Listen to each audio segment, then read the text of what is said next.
أعوذ بالله من الشيطان الرجيم. بسم الله الرحمن الرحيم.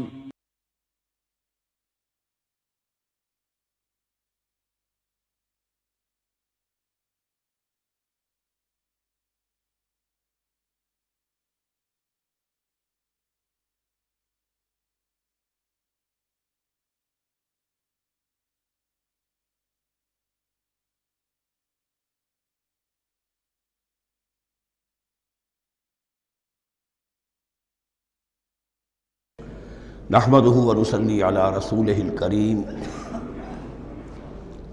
اما بعد فاعوذ بالله من الشیطان الرجیم بسم اللہ الرحمن الرحیم لیس البر ان تولوا وجوہکم قبل المشرق والمغرب۔ یہ آیت قرآن مجید کی اس اعتبار سے عظیم ترین آیت ہے۔ نیکی کی حقیقت کیا ہے، اس کی جڑ کیا ہے، بنیاد کیا ہے، اس کی روح کیا ہے، اس کے مظاہر کیا ہیں۔ مظاہر میں اولین شے کون سی ہے، ثانین کون سی ہے، ثالثاً کون سی ہے، اور اس پر ایک پورا علم الاخلاق جو قرآن کا ایک مکمل کتاب تصنیف کی جا سکتی ہے۔ ایتھکس، قرآنک ایتھکس کے لیے یہ آیت ایک یوں سمجھیے کہ جڑ اور بنیاد ہے۔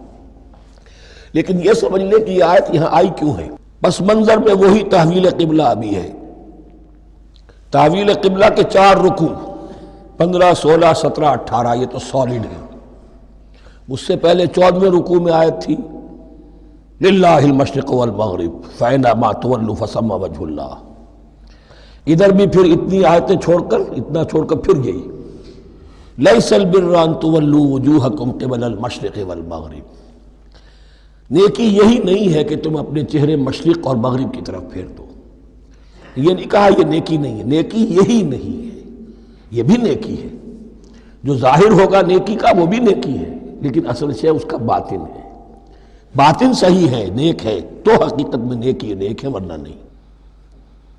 وَلَٰكِنَّ الْبِرَّ، بلکہ نیکی تو اس کی ہے۔ اب یہاں سے شروع ہوا جو نیکی کی جڑ ہے، بنیاد ہے۔ مَنْ آمَنَ بِاللَّهِ وَالْيَوْمِ الْآخِرِ وَالْمَلَائِكَةِ وَالْكِتَابِ وَالنَّبِيِّينَ۔ سب سے پہلے ایمان، تاکہ تصحیح نیت ہو جائے۔ یہ جو ایمان لائے اللہ پر، یعنی جو نیکی کر رہا ہے صرف اللہ سے اجر کا طالب ہے۔ والیوم الآخر، اور قیامت کے دن پر کہ اس کا کوئی اجر دنیا میں نہیں، صرف آخرت میں مطلوب ہے۔ ورنہ آدمی سوداگری کرے، دکانداری کرے، کپڑا بیچے، کچھ اور بیچے، دین تو نہ بیچے۔ دین کا کام کر رہا ہے تو اس کے لیے سوائے اخروی نجات کے اور سوائے اللہ کی رضا کے کوئی اور شے مقصود نہ ہو۔ والملائکۃ والکتاب والنبیین، اور ایمان لایا فرشتوں پر اور کتابوں پر اور انبیاء پر۔ یہ تینوں مل کر ایک یونٹ بنتے ہیں۔ فرشتہ لایا دین، کتاب بن گئی، اور انبیاء پر آئی وہ کتاب۔ ایمان بالرسالت کا تعلق نیکی کے ساتھ یہ ہے کہ نیکی کا ایک مجسمہ تمہارے سامنے رہے، آئیڈیل، اسوہ۔ ایسا نہ ہو کہ اونچ نیچ ہو جائے۔ نیکیوں میں بھی ایسا ہوتا ہے، کوئی جذبات میں ایک طرف کو نکل گیا، کچھ جذبات میں ایک طرف کو نکل گیا۔ اس گمراہی سے بچنے کی ایک شکل ہے کہ ایک مجسمہ مکمل، ایک اسوہ کاملہ سامنے ہو جس میں معتدل ہو تمام چیزیں، اور وہ ہمارے لیے اسوہ کاملہ محمد الرسول اللہ کی شخصیت ہے۔ نیکی کے ظاہر کے لیے ہم انہیں معیار سمجھیں گے، جو شے جتنی ان کی سیرت میں ہے اس سے زیادہ نہ ہو، اس سے کم نہ ہو۔ کوشش یہ ہو، آئیڈیل یہ ہو کہ بالکل انسان حضور صلی اللہ علیہ وسلم کے اسوہ کاملہ کی پیروی کرے۔ وَلَٰكِنَّ الْبِرَّ مَنْ آمَنَ بِاللَّهِ وَالْيَوْمِ الْآخِرِ وَالْمَلَائِكَةِ وَالْكِتَابِ وَالنَّبِيِّينَ وَآتَى الْمَالَ عَلَىٰ حُبِّهِ ذَوِي الْقُرْبَىٰ وَالْيَتَامَىٰ وَالْمَسَاكِينَ وَابْنَ السَّبِيلِ، اور دیا اس نے مال، یا دے وہ مال اس کی محبت کے علی الرغم، علی حبہ اللہ کی طرف نہیں ہے، علی حب المال، علی الرغم مال محبوب ہے پھر بھی وہ خرچ کر رہا ہے، ذوی القربہ قرابت داروں پر، والیتامى یتیموں پر، والمساکین محتاجوں پر، وابن السبیل مسافر پر، والسائلین اور مانگنے والوں پر، وفی الرقاب اور لوگوں کی گردنیں چھڑانے میں۔ گویا کہ نیکی کے مظہر میں اولین مظہر یہ ہے انسانی ہمدردی۔ اگر یہ نہیں ہے تو نیکی نہیں ہے۔ عبادات کے انبار لگے ہوں اور دل میں شقاوت ہو، انسان کو حاجت میں دیکھ کر دل نہ پسیجے، کسی کو تکلیف میں دیکھ کر تجوری کی طرف ہاتھ نہ بڑھے حالانکہ تجوری میں مال موجود ہو، تو وہ دین کی روح سے بالکل خالی ہے۔ یہ آپ سورہ آل عمران میں پڑھیں گے، لن تنالوا البر حتى تنفقوا مما تحبون، تم نیکی کے مقام کو پہنچ ہی نہیں سکتے جب تک کہ خرچ نہ کرو اس میں سے جو تمہیں پسند ہے۔ جس سے طبیعت گھبرا گئی، اکتا گئی، کپڑے میں جو بوسیدہ ہو گئے وہ دے دیے، حاتم طائی کی قبر کو لات مار دی، وہ نہیں، جو شے پسند ہے اگر اس میں سے نہیں دیتے تو نیکی کو پہنچ بھی نہیں سکتے، تمہیں ہوا بھی نہیں لگے گی۔ وَأَقَامَ الصَّلَاةَ وَآتَى الزَّكَاةَ، دیکھیے نماز اور زکوٰۃ اب آ رہے ہیں۔ یہ ہے حکمت دین کہ ایک ہے روح دین، وہ ہے ایمان، اور جو اس کے مظاہر ہے، مظہر اول انسانی ہمدردی، نمبر دوم ہے پھر نماز اور زکوٰۃ، اور یہاں زکوٰۃ کو علیحدہ ذکر کیا ہے، اور اس آیت کا حضور نے حوالہ دیا، ان فی المال لحقا سوى الزکاۃ۔ دیکھو کچھ لوگوں نے سمجھا بس ہم نے زکوٰۃ نکال دی تو حق ادا ہو گیا پورا، بڑی بے وقوفی ہے۔ مال میں حق ہے زکوٰۃ کے سوا بھی، اور اب آپ نے یہ آیت پڑھی، دیکھو اس آیت میں کیا ہے، زکوٰۃ کا تذکرہ بعد میں ہو رہا ہے، وَآتَ الْمَالَ عَلَىٰ حُبِّهِ ذَوِي الْقُرْبَىٰ وَالْيَتَامَىٰ وَالْمَسَاكِينَ وَابْنَ السَّبِيلِ وَالسَّائِلِينَ وَفِي الرِّقَابِ وَأَقَامَ الصَّلَاةَ وَآتَى الزَّكَاةَ۔ اس کی کیا حکمت ہے کہ ایمان کو تر و تازہ رکھنے کے لیے نماز ہے، اقم الصلاۃ لذکری، اور انسانی ہمدردی میں مال خرچ کرنے کے جذبے کو پروان چڑھانے کے لیے، برقرار رکھنے کے لیے زکوٰۃ ہے۔ اتنا تو دو نا کم سے کم، بوتل کا منہ تو کھلے، کارک تو نکلے اس کا، اگر بوتل کا کارک نکل جائے گا تو شاید اس میں سے کچھ شربت اور بھی نکل آئے، تو زکوٰۃ ہے تو کارک کے مانند 2.5% ہے، کیا ہے، لیکن یہ کہ اس سے پھر کچھ اور بھی نکلے گا۔ جو زکوٰۃ بھی نہیں دیتا اس نے کیا کرنا؟ وَالْمُوفُونَ بِعَهْدِهِمْ إِذَا عَاهَدُوا، اور وہ کہ جو اپنے عہد کو پورا کرنے والے ہیں جب کوئی عہد کر لے۔ سب سے بڑا عہد اللہ سے کیا، لَسْتُ بِرَبِّكُمْ قَالُوا بَلَىٰ، پھر عہد شریعت کا ہے کہ جو ہم نے کیا اللہ کے ساتھ، پھر آپس میں جو بھی معاہدے ہو جائیں، اور معاملات انسانی سارے کے سارے معاہدات کی شکل میں۔ شوہر اور بیوی کا معاملہ بھی ایک معاہدہ ہے، marriage is a social contract. شوہر کی ذمہ داریاں ہیں، اس کے فرائض ہیں، بیوی کی ذمہ داریاں اس کے فرائض ہیں، شوہر کے حقوق ہیں، بیوی کے حقوق ہیں۔ پھر جو بھی امپلائر امپلائی ریلیشن شپ ہے، معاہدہ ہے، کانٹریکٹ ہے۔ جو ہمارا آپ کا پولیٹیکل سسٹم ہے وہ بھی معاہدوں کے اوپر مبنی ہے، بڑا بزنس جو ہے وہ کانٹریکٹ میں چلتا ہے۔ تو اگر ایک چیز پیدا ہو جائے کہ جو عہد کر لیا ہے اسے پورا کرنا ہے، تو ساری اسٹریم لائننگ ہو جائے گی تمام معاملات کی۔ وَالْمُوفُونَ بِعَهْدِهِمْ إِذَا عَاهَدُوا وَالصَّابِرِينَ فِي الْبَأْسَاءِ وَالضَّرَّاءِ وَحِينَ الْبَأْسِ، اور خاص طور پر صبر کرنے والے فقر و فاقہ میں، جنگ کی حالت میں اور تکلیف میں۔ یعنی ایک نیکی ہے بدھ مت کے بھکشوؤں کی نیکی، ایک نیکی یہ ہے، یہ نیکی باطل کو چیلنج کرتی ہے، یہ نیکی خانقاہوں تک محدود نہیں ہوتی، یہ نیکی صرف انفرادی سطح تک محدود نہیں رہتی۔ جو نیکی اللہ چاہتا ہے وہ یہ ہے کہ اب باطل کا سر کچلنے کے لیے میدان میں آؤ، اور جب باطل کا سر کچلنے کے لیے میدان میں آؤ گے تو خود بھی تکلیفیں اٹھانی پڑیں گی۔ صحابہ کرام کو بھی جانیں دینی پڑی ہیں، سینکڑوں صحابہ نے جام شہادت نوش کیا۔ تو آخری چوٹی کیا ہے؟ گویا کہ سمم بونم جس کو کہتے ہیں ایتھکس کے اندر، کہ اس نظریہ اخلاق میں سب سے اونچی منزل کون سی ہے؟ وہ سمم بونم جو ہے اسلام کا، وَالصَّابِرِينَ فِي الْبَأْسَاءِ وَالضَّرَّاءِ وَحِينَ الْبَأْسِ وَلَا تَقُولُوا لِمَنْ يُقْتَلُ فِي سَبِيلِ اللَّهِ أَمْوَاتٌ بَلْ أَحْيَاءٌ وَلَٰكِن لَا تَشْعُرُونَ۔ وہ آیت یاد کر لیجیے، اولئک الذین صدقوا، یہ ہیں لوگ جو سچے ہیں۔ دعوت و نیکوکاری کا بہت سو کو ہے، یہ ہیں وہ لوگ کہ جو سچے ہیں۔ وَأُولَٰئِکَ هُمُ الْمُتَّقُونَ، اور یہی حقیقت میں متقی ہیں۔ تمہارے ذہنوں میں کوئی اور نقشے بیٹھے ہوئے ہیں، کوئی لباس ہے، وضاقتہ ہے، بس یہ بڑا متقی آدمی ہے۔ تقویٰ اس کا نام ہے، یعنی یہ پوری انسانی شخصیت کا ایک ہیولہ ہے، ایک پوری انسانیت کا ایک فرد کا نقشہ کھینچ دیا گیا کیریکٹر کا۔ اس کے اندر روح ایمان اور خارج میں اس ترتیب کے ساتھ دین کی یہ تقاضے اور نیکی کے یہ مظاہر موجود ہیں۔ اللہم ربنا اجعلنا منہم، اللہم ربنا اجعلنا منہم۔ اب اس کے بعد کچھ وہی جو معاملات انسانی ہیں اس پر اب بحث، جیسا کہ میں نے کہا تھا کہ ایک لڑی ہے شریعت کی، معاملات کی۔ یہ تو بڑے بڑے پھول جو تھے آیت الآیات اور آیت البر۔ یا ایھا الذین آمنوا کتب علیکم القصاص فی القتلی، اہل ایمان تم پر لازم کر دیا گیا ہے مقتولوں کا بدلہ لینا۔ قتلہ قتیل کی جمع بھی ہے اور مقتول سے یہ مصدر بھی ہو سکتا ہے کہ تمہارے لیے یعنی اس معاملے میں سہل انگاری صحیح نہیں ہے۔ انسانی تمدن کی جڑ کٹتی ہے جب کسی معاشرے کے اندر انسان کا خون بہانا عام ہو جائے، تمدن جس کی جڑ کٹ جائے گی، تو قصاص تم پر واجب ہے۔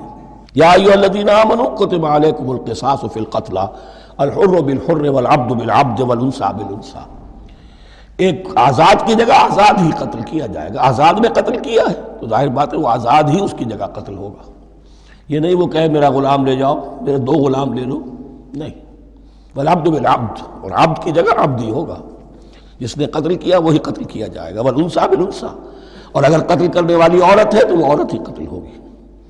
اس میں چونکہ وہاں بہت سے رواج مختلف تھے، بہت سے معیار بھی مختلف تھے۔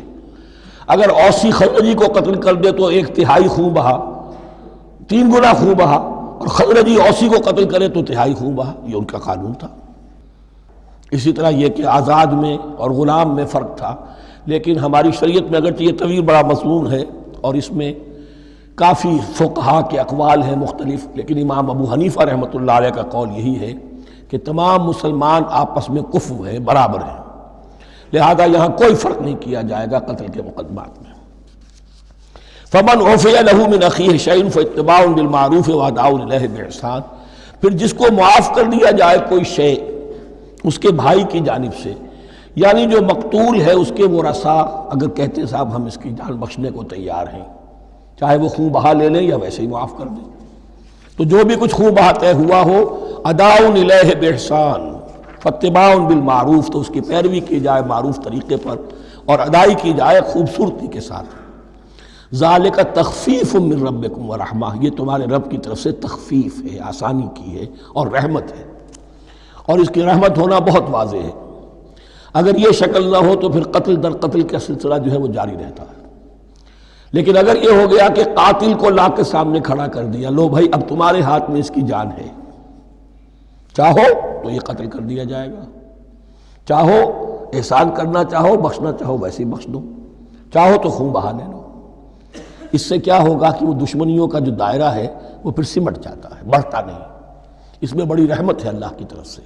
قانون جو ہے اسلام میں قتل کا، اس میں مدعی ریاست نہیں ہوتی۔ آج کل ہمارے ہاں غلطی یہ ہے، مدعی ریاست بن جاتی ہے۔ یہ مدعی ہوتا ہے یہاں پر جو بھی مقتول کے ورثاء ہیں، اور کسی کو صدر کو کیا، صدر کے باپ کو بھی اختیار نہیں ہے کہ کسی قاتل کو معاف کر دے۔ قاتل کو معاف کرنے کا جو اختیار ہے وہ صرف مقتول کے ورثاء کو ہے، کوئی صدر نہیں کر سکتا۔ ہمارے دستور میں ہے، پوری شرع پوری ایک شک موجود ہے۔ فمن اعتدی بعد ذلک فلہ عذاب علیم، اور جو اس کے بعد بھی حد سے تجاوز کرے گا تو اس کے لیے دردناک اور بہت بڑا عذاب ہوگا۔ وَلَكُمْ فِي الْقِصَاصِ حَيَاةٌ يَا أُولِي الْأَلْبَابِ لَعَلَّكُمْ تَتَّقُونَ، اور اے ہوش مندو قصاص میں زندگی ہے تمہارے لیے۔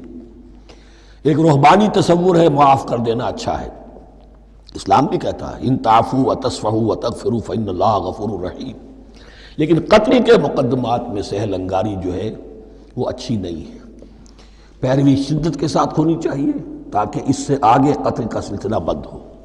وَلَكُمْ فِي الْقِصَاصِ حَيَاةٌ يَا أُولِي الْأَلْبَابِ لَعَلَّكُمْ تَتَّقُونَ، تاکہ تم بچ سکیں۔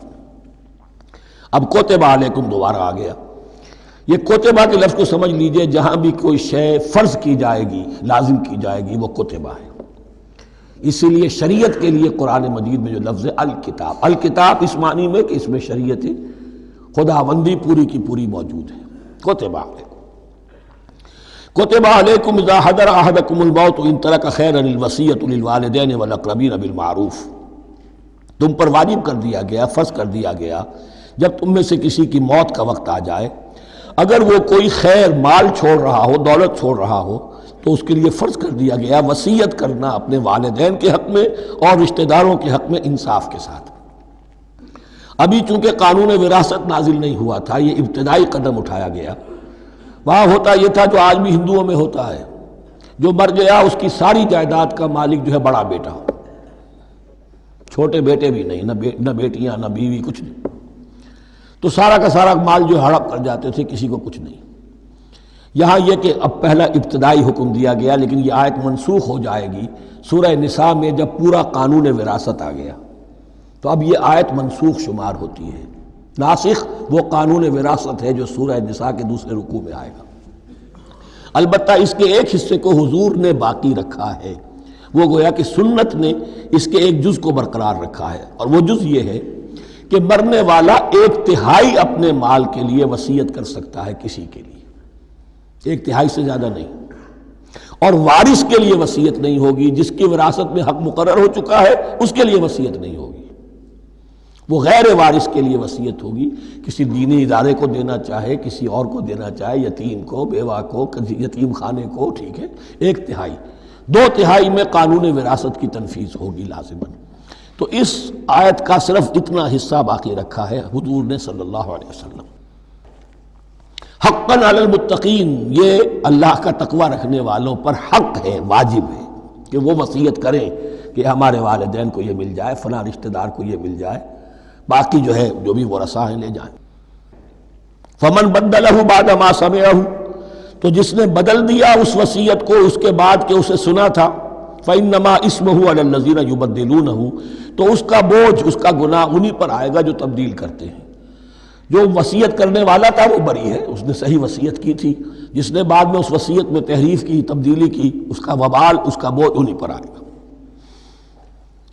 ان اللہ سمیع علیم، یقینا اللہ سب کچھ سننے والا اور جاننے والا ہے۔ فمن خاف من موص جنفا، اب اگر کسی کو اندیشہ ہوا کہ وصیت کرنے والے نے جانبداری برتی ہے، ٹھیک وصیت نہیں کی ہے، دیانتداری کے ساتھ اس کی رائے یہ ہوئی، او اسمن، یا گناہ اس نے کمایا ہے، فاصلح بینہم، اور اب ان کے مابین صلح کرا دی، ورثاء کو جمع کیا کہ بھائی وراثت تو یہ تھی، ان کی وصیت تھی، لیکن دیکھو اس میں یہ زیادتی والی بات ہے، اگر تم مطمئن ہو جاؤ، متفق ہو جاؤ تو اس میں اتنی تبدیلی کر دی جائے ان کے اتفاق سے، فلا اسم علیہ، تو اس میں کوئی گناہ نہیں ہے، یعنی ایسی نہیں ہے یہ بات کہ اس کو وہ سینکشن اور سینکٹیٹی حاصل ہو گئی ہے، تقدس، کہ اب اس میں کوئی تبدیلی نہیں ہو سکتی۔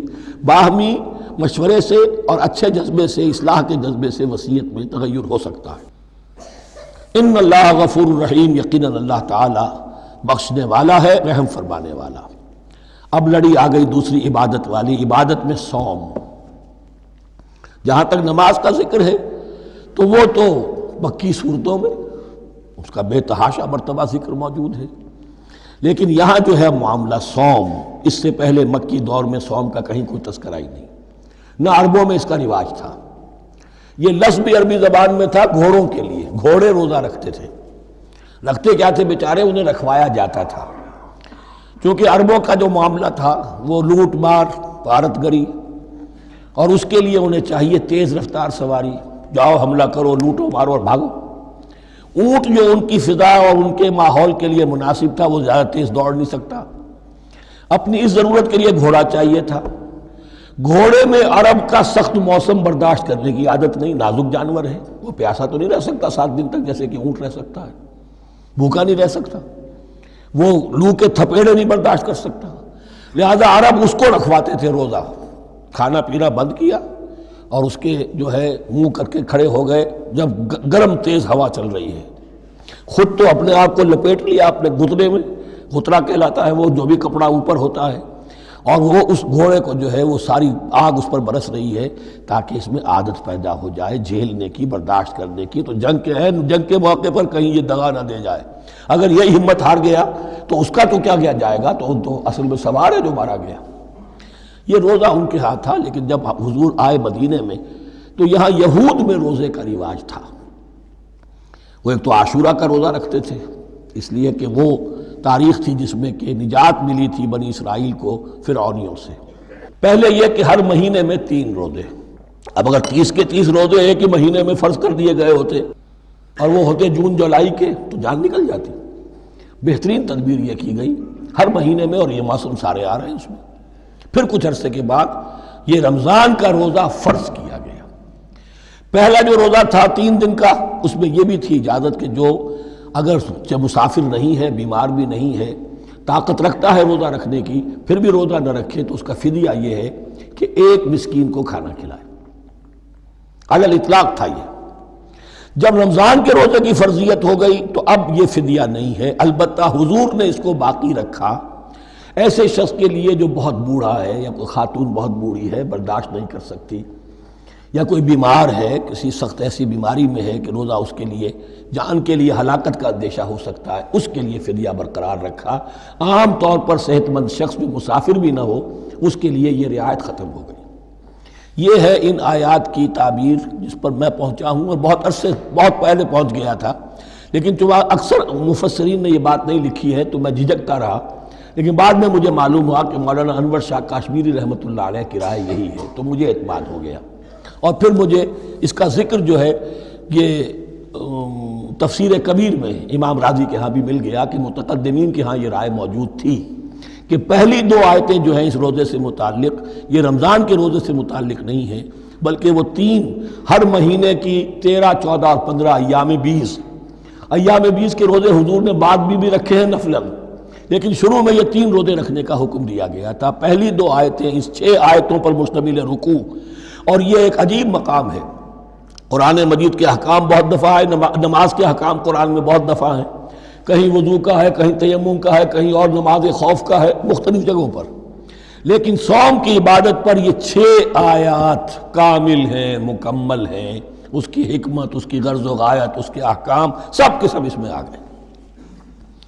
اب پہلی 2 آیتیں کون سی ہیں؟ یا ایھا الذین آمنوا کتب علیکم الصیام کما کتب علی الذین من قبلکم لعلکم تتقون، اے ایمان والو تم پر بھی فرض کیا گیا روزہ رکھنا جیسے کہ فرض کیا گیا تھا تم سے پہلوں پر، تاکہ تمہارے اندر تقوی پیدا ہو جائے۔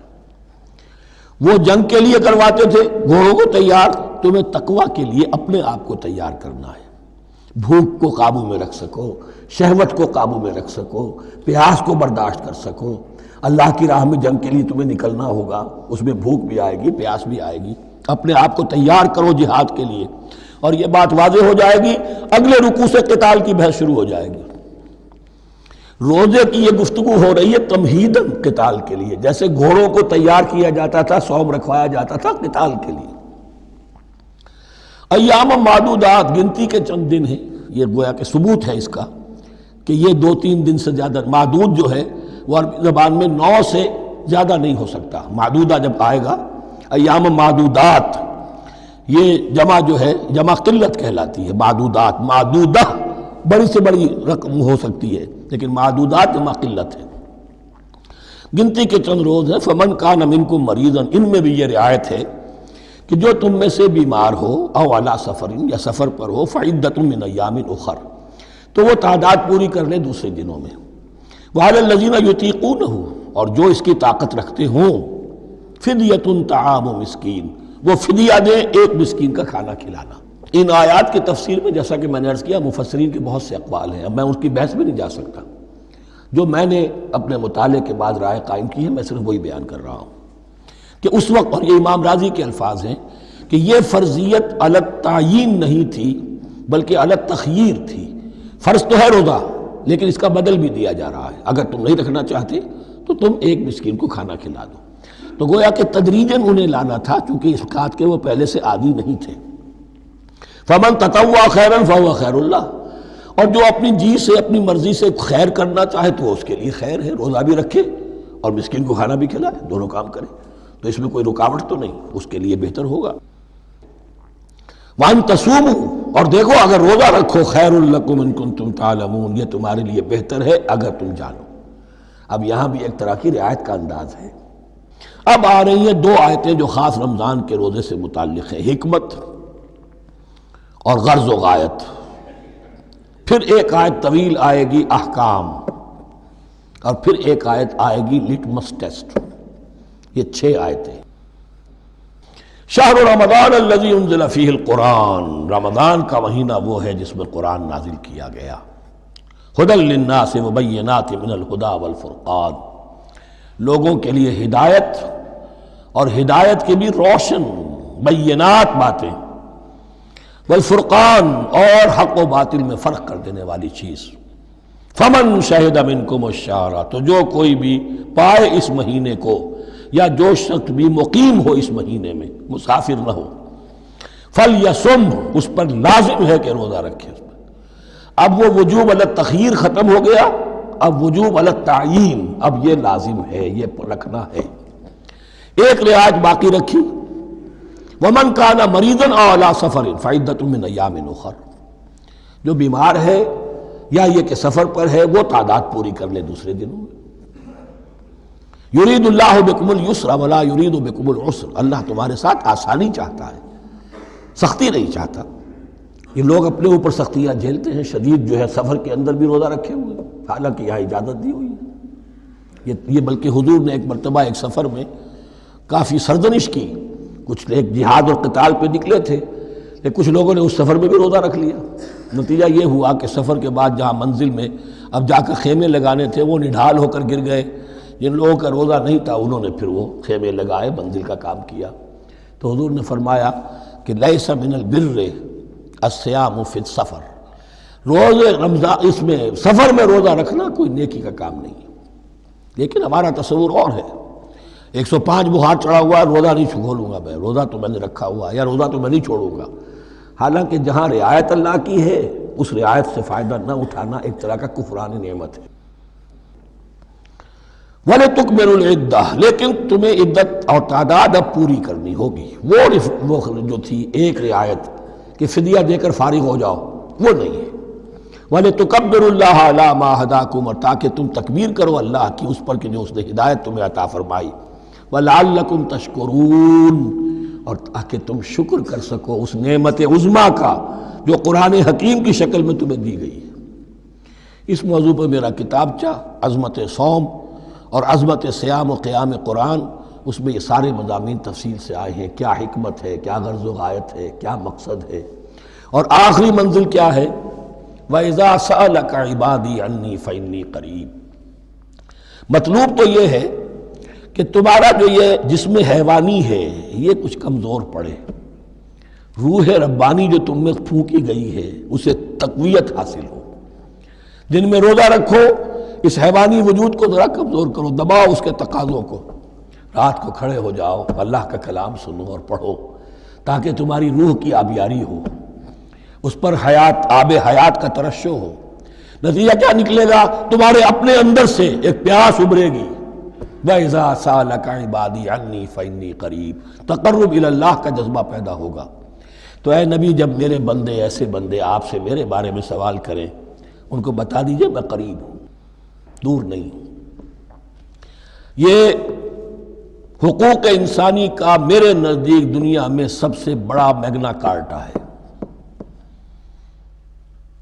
اللہ اور بندے کے درمیان کوئی فصل نہیں ہے، فصل اگر ہے تو تمہاری اپنی خباثت ہے،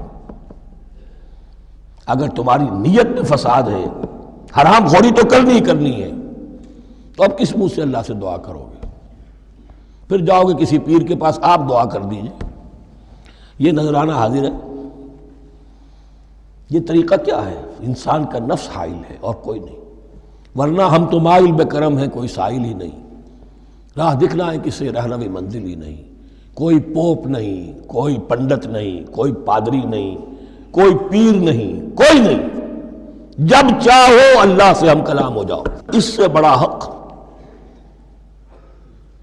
کیوں خالق و مخلوق میں حائل رہے پردے؟ پیران کلیسا کو کلیسا سے اٹھا دو، میرا ہر بندہ جب چاہے جہاں چاہے مجھ سے ہم کلام ہو جائے۔ ہاں شرط ہے اس کی، وہ شرط آگے آ رہی ہے، اجیب دعوت الداعی اذا دعان، میں تو ہر پکارنے والے کی پکار سنتا ہوں، اور سنتا نہیں جواب دیتا ہوں، اور صرف جواب نہیں دیتا، قبول کرتا ہوں۔ اجابت میں یہ تینوں چیزیں موجود ہیں۔ اور اذا دعان، جہاں مجھے پکارے جب پکارے، there and then میں موجود ہوں۔ لیکن شرط کیا ہے؟ فَلْيَسْتَجِيبُوا لِي، انہیں بھی تو میرا کہنا ماننا چاہیے، یہ یک طرفہ بات نہیں ہوگی۔ فاذکرونی اذکرکم، تم مجھے یاد رکھو گے تو میں تمہیں یاد رکھوں گا۔ یہ دو طرفہ معاملہ ہے۔ تم شکر کرو گے میں تمہاری قدردانی کروں گا، تم میری طرف چل کر آؤ گے میں بھاگ کر آؤں گا، تم بارش برآؤ گے میں ہاتھ بڑھاؤں گا، لیکن تم رخ موڑ لو گے ہم بھی رخ موڑ لیں گے۔ ہماری تو غرض نہیں ہے، غرض ہے تو تمہاری ہے۔ تم رجوع کرو گے ہم بھی رجوع کر لیں گے، تم توبہ کرو گے ہم اپنی نظر کرم پھر تمہاری طرف متوجہ کر دیں گے۔ لیکن ہر چیز ان تنصر اللہ ینصرکم، اللہ کی مدد کرو گے تو اللہ تمہاری مدد کرے گا۔ تمہاری دوستیاں ہو، پینگے بڑھا رہے ہو اللہ کے دشمنوں کے ساتھ، ساز باز ہو اللہ کے دشمنوں کے ساتھ، اور کھڑے ہو جاؤ قنوت نازلہ میں اللہ سے مدد مانگنے کے لیے، تم سے بڑا بے وقوف کون ہوگا؟ پہلے اللہ کی طرف رخ تو کرو، اللہ سے اپنا معاملہ درست کرو۔ ہاں اس میں کوئی یہ شرط نہیں ہے کہ پہلے ولی کامل اس وقت توبہ کرو خلوص نیت سے اور سارے پردے ہٹ جائیں گے، لیکن خلوص نیت کے ساتھ توبہ۔ وَإِذَا سَأَلَكَ عِبَادِي عَنِّي فَإِنِّي قَرِيبٌ أُجِيبُ دَعْوَةَ الدَّاعِ إِذَا دَعَانِ فَلْيَسْتَجِيبُوا لِي وَلْيُؤْمِنُوا بِي لَعَلَّهُمْ يَرْشُدُونَ أُحِلَّ لَكُمْ لَيْلَةَ الصِّيَامِ الرَّفَثُ إِلَىٰ نِسَائِكُمْ۔ اب یہ ہے احکام کی آیت، بڑی طویل ہے، چونکہ یہود کے ہاں شریعت میں روزہ جو ہے شروع ہو جاتا تھا شام کو ہی، اور رات بھی روزے میں شامل تھی، تو تعلق زن و شو بھی نہیں ہو سکتا، اور کوئی سحری وحری کا تصور نہیں تھا، جیسے ہی سوئے رات شروع روزہ شروع، اب اگلے دن تک غروب آفتاب تک روزہ رہے گا۔ ہمارے ہاں روزے میں نرمی کی گئی ہے، ایک تو یہ کہ رات کو اس سے خارج کر دیا، روزہ دن کا ہے، اور رات کے وقت تعلق زن و شو بھی ہے، کھانا پینا بھی ہے، جو پابندیاں روزے کی ہیں وہ سب اٹھ گئی۔ لیکن ہو یہ رہا تھا کہ لوگ سمجھ رہے تھے کہ شاید وہی جو احکام ہیں یہود کے ہاں شاید وہی ہمارے ہاں بھی ہیں، اس لیے وہ ایسا بھی ہوتا تھا اپنے جذبات میں بیویوں سے مقاربت کرتے تھے، لیکن دل میں سمجھتے تھے کہ ہم نے غلط کام کیا ہے۔ یہاں اب ان کو اطمینان دلایا جا رہا کہ نہیں، احل لکم لیلۃ الصیام الرفث الی نسائکم، حلال کر دیا گیا ہے تمہارے لیے روزے کی راتوں میں اپنی بیویوں کے پاس جانا۔ ہن لباس لکم وانتم لباس لہن، وہ پوشاک ہے تمہارے لیے، تم پوشاک ہو ان کے لیے۔ بڑا بلیغ کنایا ہے یہ، جیسے لباس میں اور جسم میں کوئی پردہ نہیں ہے، لباس ہی تو پردہ ہے نا، لباس میں اور جسم میں تو کوئی پردہ نہیں، ایسے ہی بیوی میں اور شوہر میں کوئی پردہ نہیں۔ ہن لباس لکم وانتم لباس لہن۔ ویسے بھی انسان کے اخلاق کی حفاظت کرنے والی، مرد کے اخلاق کی حفاظت کرنے والی بیوی ہے، بیوی کے اخلاق کی حفاظت کرنے والا مرد ہے۔ وہ مجھے اقبال کا شعر یاد آ رہا تھا، تعلیم نئی ہو کہ پرانی، نسوانیت زن کا نگہباں ہے فقط مرد، نہ پردہ نہ تعلیم نئی ہو کہ پرانی، نسوانیت زن کا نگہباں ہے فقط مرد۔ بہرحال ایک دونوں کے لیے وہ ایک ضرورت بھی ہے، ان کی پردہ پوشی بھی کرتے ہیں ایک دوسرے کی، اور اس طریقے سے لباس کی جو ہے اس میں کنایا کیا گیا۔ علم اللہ انکم کنتم تختانون انفسکم، اللہ کے علم میں ہے کہ تم اپنے آپ کے ساتھ خیانت کر رہے تھے، ایک کام کر رہے تھے جو گناہ نہیں ہے، لیکن تم سمجھتے تھے گناہ ہے، تو اپنے آپ سے خیانت ہو گئی کہ نہیں؟ اصلاً وہ گناہ نہیں تھا لیکن تمہارے علم میں نہیں تھا، لیکن تم یہ سمجھتے ہوئے بھی کہ یہ ممنوع ہے، اس کا ارتکاب کر رہے تھے۔ علم اللہ انکم کنتم تختانون انفسکم فتاب علیکم، تو اللہ نے تم پر نظر رحمت فرمائی، وعفا عنکم، اور بخش دیا، معاف کر دیا، جو بھی خطائیں ہو گئی ہیں وہ سب کے سب معاف سمجھو۔ فالآن باشروہن، اب ان کے ساتھ جو بھی تعلق زو شے ہے وہ قائم کرو، وابتغوا ما کتب اللہ لکم، اور تلاش کرو، حاصل کرو جو کچھ اللہ نے تمہارے لیے لکھ دیا ہے۔ کیا لکھ دیا ہے؟ ایک تو اولاد تعلق زن و شو میں، اور ایک سکون ہے کہ جو اللہ تعالیٰ نے اس میں رکھا ہے، لِتَسْكُنُوا إِلَيْهَا، قرآن مجید میں یہ الفاظ آئے، ایک تسکین ہے، سکون ہے، اعصاب کا تناؤ جو ہے وہ اس کے بعد جو ہے اس کے اندر ایک سکون کی کیفیت پیدا ہو جاتی ہے۔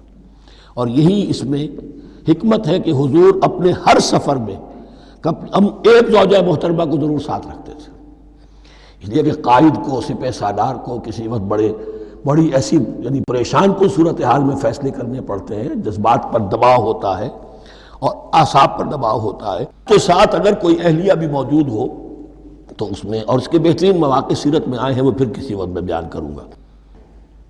وَابْتَغُوا مَا كَتَبَ اللَّهُ لَكُمْ وَكُلُوا وَاشْرَبُوا حَتَّى يَتَبَيَّنَ لَكُمُ الْخَيْطُ الْأَبْيَضُ مِنَ الْخَيْطِ الْأَسْوَدِ مِنَ الْفَجْرِ، اور کھاؤ اور پیو یہاں تک کہ واضح ہو جائے تمہارے لیے سفید دھاری فجر کی سیاہ دھاری سے۔ یعنی یہ پاؤں پھٹنے کے لیے استعارہ ہے کہ جب سفیدہ نمایاں ہوتا ہے ایک لکیر کی طرح، پاؤں پھٹ گئی، اس وقت تک کھانے پینے کی چھوٹ ہے، سحری جو ہے آپ کر سکتے ہیں، بلکہ کلو واشربو، کھاؤ اور پیو۔ اور اس کی حدیث میں تاکید آئی ہے، اور یہ بھی فرمایا ہمارے اور یہود کے روزے کے مابین سحری جو ہے وہ فرق ہے۔ تسحروا فإن فی السحور برکہ، سحری ضرور کیا کرو اس لیے کہ سحری میں برکت ہے۔ ثم اتموا الصیام الی اللیل، پھر رات تک روزے کو پورا کرو۔ اب رات تک میں اکثر فقہا کے نزدیک غروب آفتاب مراد ہے، اہل تشیع اس سے ذرا آگے جاتے ہیں کہ رات کا لفظ آیا ہے تو ذرا اور غروب آفتاب پر چند منٹ گزر جائے، لیکن ہمارے اہل سنت کے ہاں غروب آفتاب جو ہے وہی گویا کہ یہ اس کی غایت ہے۔ وَلَا تُبَاشِرُوهُنَّ وَأَنْتُمْ عَاكِفُونَ فِي الْمَسَاجِدِ، لیکن یہ رعایت جو تمہیں دی جا رہی ہے اس میں ایک استثناء ہے، جب تم معتکف ہو مسجدوں میں تو پھر اپنی بیویوں سے کوئی تعلق قائم نہ کرو۔ وَلَا تُبَاشِرُوهُنَّ، مت ان سے مباشرت کرو، وَأَنْتُمْ عَاكِفُونَ فِي الْمَسَاجِدِ، جبکہ تم مسجدوں میں اعتکاف میں ہو، آخری عشرے میں جو اعتکاف ہوتا ہے۔ تِلْكَ حُدُودُ اللَّهِ فَلَا تَقْرَبُوهَا، یہ اللہ کی حدود ہے، ان کے قریب مت جاؤ۔ بعض جگہ پر آتا ہے فلا تعتدوها، ان حدود کو عبور نہ کرو، ان سے تجاوز نہ کرو۔ تو حرام تو یہی شے ہوگی کہ حدود سے تجاوز کیا جائے، لیکن احتیاط اس میں ہے to keep at a safe distance, ذرا دور رہو۔ آخری حد تک چلے جاؤ گے تو اندیشہ ہے کہ کہیں اس حد کو کراس نہ کر جاؤ۔ فلا تقربوها، اللہ کے حدود سے ذرا ایک سیف ڈسٹینس کے اوپر رہنا ضروری ہے۔ کذالک یبین اللہ آیاتہ للناس، اسی طرح اللہ تعالیٰ واضح کرتا ہے اپنی نشانیاں لوگوں کے لیے، لعلہم یتقون، تاکہ وہ تقوی کی روش اختیار کر سکیں، بچ سکیں۔ اب وہ لٹمس ٹیسٹ والی آیت آ گئی، تقوی کا ٹیسٹ کیا ہے؟ روزہ اس لیے فرض کیا کہ تقوی پیدا ہو جائے، یہ سارے احکام تمہیں دیے جا رہے ہیں تاکہ تمہیں تقوی پیدا ہو جائے۔ ٹیسٹ کیا ہے؟ تقوی کا لٹمس ٹیسٹ عقل حلال، یہ نہیں ہے کوئی نیکی نہیں۔ وَلَا تَأْكُلُوا أَمْوَالَكُمْ بَيْنَكُمْ بِالْبَاطِلِ، اپنے مال آپس میں باطل طریقوں سے ہڑپ نہ کرو۔ وَتُدْلُوا بِهَا إِلَى الْحُكَّامِ، اور اپنے مال کو ذریعہ نہ بناؤ حکام تک پہنچنے کا۔ لِتَأْكُلُوا فَرِيقًا مِنْ أَمْوَالِ النَّاسِ بِالْإِثْمِ، تاکہ تم لوگوں کے مال کو ہڑپ کر سکو گناہ کے ساتھ، وَأَنْتُمْ تَعْلَمُونَ، اور تم اس کو جانتے بوجھتے کر رہے ہو۔ جو شخص اس معیار سے تو اس سے باز آ گیا وہ ہے متقی۔ یہ لسٹ میں ٹیسٹ ہے، ورنہ نمازوں کی تعداد، روزوں کی تعداد اور حرام کھانا تو تقویٰ نہیں۔ یہ میں حیران ہوتا ہوں کہ اب اس پر کبھی غور نہیں کیا ہے لوگوں نے کہ یہ آیت کہاں سے آ گئی درمیان میں۔ روزے کے احکام اور اس کے بعد قتال کے احکام بھی شروع ہوں گے، حج کے احکام شروع ہوں گے، یہ بیچ میں آیت۔ واقعہ یہ ہے کہ جیسے روزے کی حکمت کا نقطہ عروج کیا ہے، وَإِذَا سَأَلَكَ عِبَادِي عَنِّي فَإِنِّي قَرِيبٌ، روح انسانی میں ایک طلب پیدا ہو جائے تقرب اللہ کی۔ اسی طرح احکام صوم میں جو کلائمیکس ہے وہ یہ ہے، وَلَا تَأْكُلُوا أَمْوَالَكُمْ بَيْنَكُمْ بِالْبَاطِلِ وَتُدْلُوا بِهَا إِلَى الْحُكَّامِ لِتَأْكُلُوا فَرِيقًا مِنْ أَمْوَالِ النَّاسِ بِالْإِثْمِ وَأَنْتُمْ تَعْلَمُونَ۔ يَسْأَلُونَكَ عَنِ الْأَهِلَّةِ، اے نبی یہ آپ سے پوچھ رہے ہیں چاند کی گھٹتی بڑھتی صورتوں کے بارے میں۔ قُلْ هِيَ مَوَاقِيتُ لِلنَّاسِ وَالْحَجِّ، کہہ دیجئے یہ لوگوں کے لیے ایک اوقات کا تعین ہے، کیلنڈر ہے، اور حج کے لیے۔ اب دیکھو آپ کو معلوم ہے کہ یہ اللہ تعالیٰ نے کیلنڈر لٹکا دیا ہے، معلوم ہو گیا یہ چاند پہلی تاریخ ہو گئی، کچھ دنوں کے بعد آپ نے دیکھا معلوم ہوتا ہے کہ اب ایک ہفتہ گزر گیا ہے، آدھا چاند ہو گیا ہے، 2 ہفتے ہو گئے، پورا چاند ہو گیا ہے، پھر نے گھٹنا شروع کیا۔ تو یہ گویا کہ لوگوں کے لیے اوقات کار کی تعین کے لیے، اور خاص طور پر سب سے اہم شے حج، اور یہ نوٹ کیجئے، صوم کے بعد حج اور حج کے ساتھ قتال۔ حج وہ عبادت ہے جو ایک خاص جگہ پر ہو سکتی ہے، نماز ہر جگہ ہو سکتی ہے، روزہ ہر جگہ ہو سکتا ہے، عبادت اور ہر جگہ ہو سکتی ہے، اور زکوٰۃ ہر جگہ دی جا سکتی، حج تو وہی ہوگا۔ اور وہ تھا اس وقت زیر تسلط مشرکین کے، اور مشرکین کے تسلط سے نکالنے کے لیے قتال لازم تھا۔ اس قتال کے لیے صبر پہلے پیدا ہونا ضروری ہے۔ جو گھوڑوں کو روزہ رکھواتے تھے پہلے خود روزہ رکھو، یہ ترتیب ہے، ربط ہے۔ صوم کے احکام فوراً حج اور قتال کے احکام۔ یسألونک عن الأہلة قل هی مواقیت للناس والحج ولیس البر بأن تأتوا البیوت من ظہورها ولکن البر من اتقى۔ اور یہ کوئی نیکی نہیں ہے کہ تم گھروں میں ان کی پشت پر سے داخل ہو، بلکہ نیکی تو اس کی ہے جس میں تقوی ہے۔ یہ اصل میں ان کے ہاں ایک رواج تھا، کیونکہ حج تو ہو رہا تھا ایام جاہلیت میں بھی، اس کے مناسک کی بگڑی ہوئی شکلیں بھی موجود تھیں، کچھ ترمیمیں انہوں نے کر دی تھی، لیکن حج تو تھا ان کا۔ وہ یہ کرتے تھے جب گھر سے مکے سے نکل گئے احرام باندھ کر، اب اگر کسی ضرورت سے گھر واپس جانا پڑ گیا تو سمجھتے تھے کہ احرام باندھ کر نکل آئے ہیں، اب دروازے سے تو نہیں جا سکتے، گھسیں گے کہیں پیچھے سے کہیں اوپر سے پھاند کر دیوار آئیں گے، اور اسے سمجھتے تھے بڑا تقویٰ ہے یہ۔ فرمایا یہ کوئی نیکی کی بات نہیں، یہ سرے سے نیکی نہیں۔ ولیس البر، یہ ہرگز نیکی نہیں ہے ان تأتوا البیوت من ظہورها کہ تم ان کے تم گھروں میں داخل ہو ان کے پچھواڑے سے، ولکن البر من اتقى۔ اب یہاں اس پوری آیت کو ذہن میں رکھ لیجئے، آیت البر کے آخر میں لفظ تھا اولئک هم المتقون ولکن البر من اتقى۔ گویا کہ وہ پورا تصور جو ہے یہاں پر جو آیا بر میں آ چکا ہے، اس کو اس لفظ کے حوالے سے اس پورے تصور کو پھر آپ کے ذہن میں تازہ کر دیا۔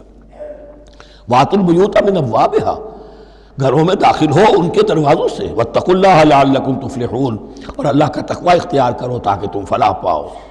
وَقَاتِلُوا فِي سَبِيلِ اللَّهِ الَّذِينَ يُقَاتِلُونَكُمْ، لیجئے قتال آ گیا۔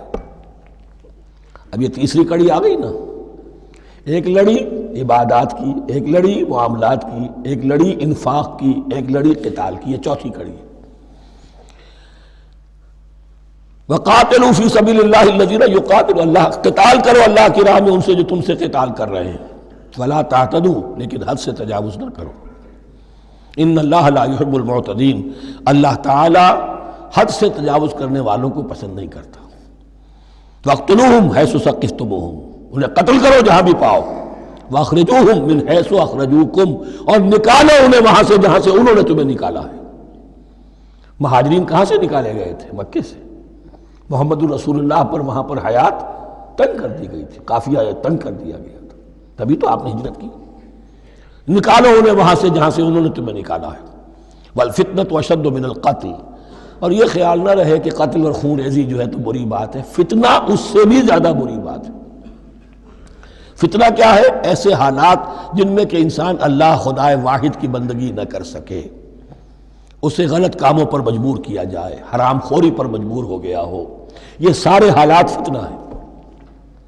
تو قتل اور خون ریزی اتنی بری شے نہیں ہے جتنی فتنہ۔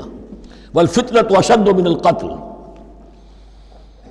ولا تقاتلوهم عند المسجد الحرام حتى يقاتلوكم فيه، ہاں مسجد حرام وہ چونکہ اسے تو امن کی جگہ بنا دیا گیا ہے، ان سے جنگ مت کرو مسجد حرام کے پاس جو بھی حرم کا علاقہ ہے، حتیٰ یقاتلوکم، یہاں تک کہ وہ خود تم سے قتال کریں اس میں۔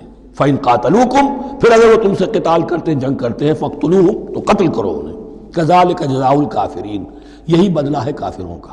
وَفَإِنِ انْتَهَوْا فَإِنَّ اللَّهَ غَفُورٌ رَحِيمٌ، اگر وہ بعد آ جائے تو اللہ غفور اور رحیم ہے۔ وَقَاتِلُوهُمْ حَتَّى لَا تَكُونَ فِتْنَةٌ وَيَكُونَ الدِّينُ لِلَّهِ۔ اب جب یہ جنگ کا مرحلہ شروع ہو گیا ہے دعوت محمدی کے سلسلے میں صلی اللہ علیہ وسلم، تو مسلمانوں جان لو، ایک دور تھا 12-13 برس تک تمہیں حکم تھا کفو ایدیکم، مارے کھاؤ ہاتھ نہ اٹھاؤ۔ اب یہ نیا دور آ گیا ہے، تمہاری دعوت و تحریک جو ہے وہ نئے دور میں داخل ہو گئی ہے۔ اب جب تمہاری تلواریں نیام سے باہر آ گئی ہیں، اب یہ نیام میں نہ جائیں جب تک کہ فتنہ بالکل ختم نہ ہو جائے اور دین اللہ ہی کے لیے ہو جائے، اللہ کا دین قائم ہو جائے۔ یہ آیت دوبارہ آئے گی اور زیادہ نکھری ہوئی شان کے ساتھ سورہ انفال میں، وَقَاتِلُوهُمْ حَتَّى لَا تَكُونَ فِتْنَةٌ وَيَكُونَ الدِّينُ كُلُّهُ لِلَّهِ، دین کل کا کل، جز نہیں، دین کی بالادستی پوری انسانی زندگی پر، انفرادی بھی اجتماعی بھی، اور اجتماعی کے بھی سارے پہلو، politico socio economic system totally وہ اللہ کے احکام کے تابع ہو۔ وَقَاتِلُوهُمْ حَتَّى لَا تَكُونَ فِتْنَةٌ وَيَكُونَ الدِّينُ لِلَّهِ فَإِنِ انْتَهَوْا فَلَا عُدْوَانَ إِلَّا عَلَى الظَّالِمِينَ، پھر اگر وہ باز آ جائے، صلح چاہے تو ٹھیک ہے، پھر ظالموں کے اوپر جو ہے سوائے ظالموں کے کسی پر زیادتی جائز نہیں۔ الشہر الحرام بالشہر الحرام، حرمت والا مہینہ بدلہ ہے حرمت والے مہینے کا، والحرمات قصاص، اور حرمات کے اندر بھی بدلہ ہے۔ فَمَنِ اعْتَدَىٰ عَلَيْكُمْ فَاعْتَدُوا عَلَيْهِ بِمِثْلِ مَا اعْتَدَىٰ عَلَيْكُمْ، تو جو کوئی بھی تم پر زیادتی کرتا ہے، دست درازی کرتا ہے، تو تم بھی اس کے خلاف کارروائی کرو، اقدام کرو جیسے کہ اس نے تم پر زیادتی کی۔ وَاتَّقُوا اللَّهَ، اور اللہ کا تقوی اختیار کرو، وَاعْلَمُوا أَنَّ اللَّهَ مَعَ الْمُتَّقِينَ، اور یہ جان لو کہ اللہ ساتھ ہے متقیوں کے، یعنی اللہ کی تائید، نصرت، اس کی مدد آئے گی اہل تقوی کے۔ اب دیکھیے وہ تیسری کڑی یہاں بہت چھوٹی سی آئی ہے، قتال کی ذرا زیادہ بڑی کڑی آ گئی ہے اور یہ چھوٹی سی کڑی آ رہی ہے۔ قتال کے لیے لازم ہے انفاق بھی۔ جنگ کیسے ہوگی اگر فوج کے لیے ساز و سامان نہ ہو، رسد کا اہتمام نہ ہو، ہتھیار نہ ہو، سواریاں نہ ہو، کیسے ہوگی جنگ؟ وَأَنفِقُوا فِي سَبِيلِ اللَّهِ وَلَا تُلْقُوا بِأَيْدِيكُمْ إِلَى التَّهْلُكَةِ، خرچ کرو اللہ کی راہ میں اور مت ڈالو اپنے آپ کو اپنے ہاتھوں ہلاکت میں۔ یعنی اللہ کا دین اس وقت اسے احتیاج ہے، وہ پیسہ چاہتا ہے، جیسے حضور نے تبوک کے موقع پر عام اپیل کی اور آپ اپنے مال کو لے کر بیٹھے ہوئے ہیں، تو گویا کہ آپ نے اپنے آپ کو ہلاکت میں خود ڈال دیا۔ یہ انفاق ہے، جہاد بالمال۔ وَأَنفِقُوا فِي سَبِيلِ اللَّهِ وَلَا تُلْقُوا بِأَيْدِيكُمْ إِلَى التَّهْلُكَةِ وَأَحْسِنُوا إِنَّ اللَّهَ يُحِبُّ الْمُحْسِنِينَ، اور احسان کی روش اختیار کرو، دین کے اندر بھی خوبصورتی پیدا کرو، دین میں بہتر سے بہتر مقام حاصل کرنے کی کوشش کرو۔ ہمارا معاملہ کیا، دنیا میں آگے سے آگے اور دین میں پیچھے سے پیچھے۔ دین میں یہ دیکھیں گے اس سے کم پر گزارا ہو سکتا ہو، کوئی اور شے ہو کہ جس میں اس سے کم سے بھی بات پوری ہو جائے، دین میں یہ ہوگا، اور دنیا میں آگے سے آگے ہے جستجو کہ خوب سے ہے خوب تر کہاں۔ تو اگر یہ جستجو دنیا میں ہے، اس سے بڑھ کر دین میں ہونی چاہیے۔ فاستبقوا الخیرات، نیکیوں میں ایک دوسرے پر بازی لے جانے کی کوشش کرو۔ وَأَنفِقُوا فِي سَبِيلِ اللَّهِ وَلَا تُلْقُوا بِأَيْدِيكُمْ إِلَى التَّهْلُكَةِ وَأَحْسِنُوا، اور احسان کی روش اختیار کرو۔ ان اللہ یحب المحسنین، یقیناً اللہ تعالی محسنین کو، ان لوگوں کو کہ جو درجہ احسان پر فائز ہو جائیں، محبت کرتا ہے، انہیں پسند کرتا ہے۔ یہ حدیث جبرائیل اگر ذہن میں ہو تو 3 درجے ہیں، جیسے میں نے آج بتایا آپ کو، وَنَحْنُ لَهُ مُسْلِمُونَ وَنَحْنُ لَهُ عَابِدُونَ وَنَحْنُ لَهُ مُخْلِصُونَ۔ 3 درجے دوسرے ہیں، اسلام، ایمان، احسان۔ اخبرنی عن الاسلام، اخبرنی عن الایمان، اخبرنی عن الاحسان۔ احسان کیا ہے؟ ان تعبد اللہ کانک تراہ فإن لم تکن تراہ فإنہ یراک۔ یہ سارے کام جو دین کے لیے کیے جا رہے ہوں، عبادت ہے، جہاد ہے، قتال ہے، ایسی کیفیت میں، ایسے اخلاص کے ساتھ، گویا کہ تم اپنی آنکھوں سے اللہ کو دیکھ رہے ہو، اور اگر تم اللہ کو نہیں دیکھ رہے تو کم سے کم یہ کیفیت تو تمہاری ہو جائے کہ تمہیں مستحضر رہے کہ اللہ تمہیں دیکھ رہا ہے۔ یہ احسان ہے۔ وَأَحْسِنُوا، عام طور پر اس کا ترجمہ اس انداز میں نہیں کیا گیا ہے، اس کو اچھی طرح سمجھ لیجئے، ویسے یہ مضمون کھل کر آئے گا سورہ مائدہ میں۔ ان اللہ یحب المحسنین، یقیناً اللہ تعالیٰ محسنین کو پسند کرتا ہے۔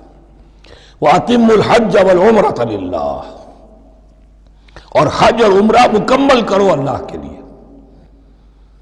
جو عمرے کے لیے احرام تو باندھ لیا جائے گا مدینے سے 7 میل باہر نکل کر ہی، حج مکمل تو ہوگا جب طواف بھی ہوگا، وقوف عرفہ بھی ہوگا، سارے اس کے جو بھی مناسک ادا کیے جائیں گے۔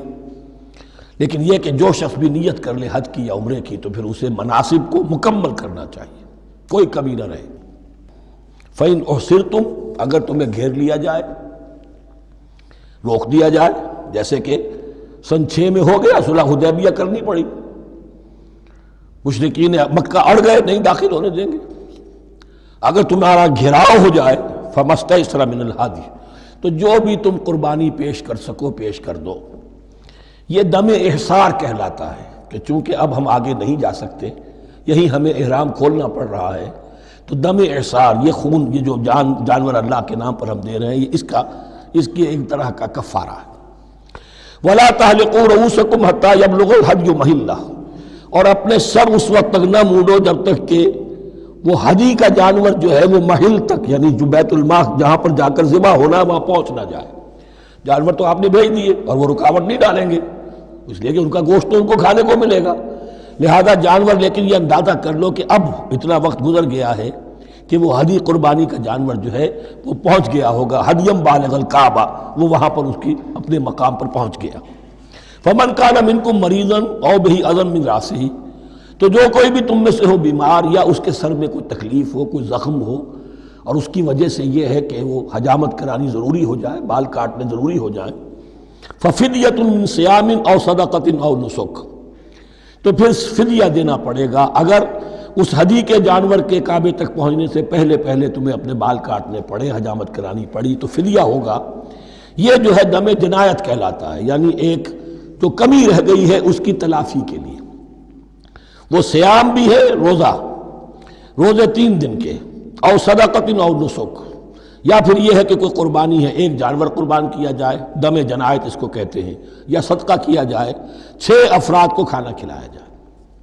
فَإِذَا أَمِنْتُمْ، پھر جب تمہیں امن حاصل ہو اور تم سیدھے جا سکتے ہو، بیت اللہ پہنچ سکتے ہو، فَمَنْ تَمَتَّعَ بِالْعُمْرَةِ إِلَى الْحَجِّ فَمَا اسْتَيْسَرَ مِنَ الْهَدْيِ، تو جو کوئی بھی فائدہ اٹھائے عمرے سے، حج سے قبل، فَمَا اسْتَيْسَرَ مِنَ الْهَدْيِ، تو وہ ایک اور قربانی پیش کرے جو بھی اسے میسر ہو۔ اب یہ سمجھ لیجئے کہ حضور کی بعثت سے پہلے عرب میں رواج یہ تھا کہ ایک سفر میں حج بھی کرنا، عمرہ بھی کرنا ان کے نزدیک حرام تھا، یہ توہین تھی کعبے کی۔ حج کے لیے 3 مہینے، شوال، ذوالقعدہ، ذی الحج، اور رجب کا مہینہ ان کے ہاں طے تھا عمرے کے لیے۔ عمرے کے لیے علیحدہ سفر کرو، اس کے لیے علیحدہ سفر کرو۔ لیکن شریعت محمدی میں جو آسانیاں کی گئی ہیں وہ یہ ہیں کہ ایک شخص، اور چونکہ اس ملت کو پھیلنا تھا بہت طویل علاقے پر، لوگوں کے لیے سفر آسان تو نہیں تھا، تو آپ ایسا کر سکتے ہیں کہ آپ جائیں اور عمرہ بھی کر لیں، حج بھی کر لیں۔